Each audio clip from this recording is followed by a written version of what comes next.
Сайн байцгаана өрхөм хүндэт үзэгчдээ. Бид бүхэн Солонгосын үндэсний их музейд ячлаа.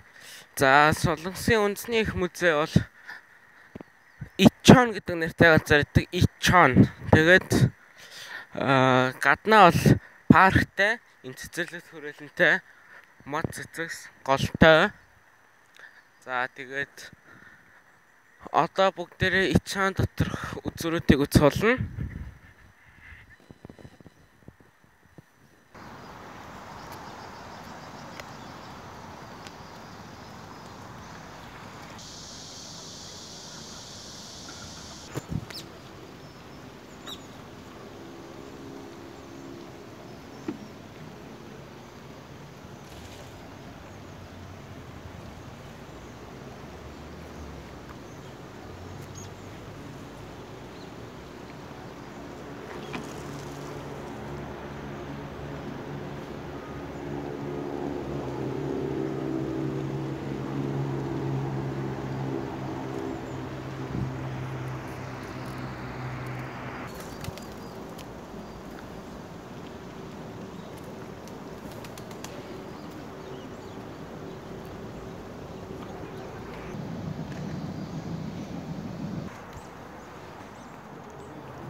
Өнөөдрийн дугаар ингээгүй дуслаа. Өнөөдөр бид бүхэн Сөүлийн үндэсний музейтэй танилцлаа. Маш сонирхолтой музей байлаа.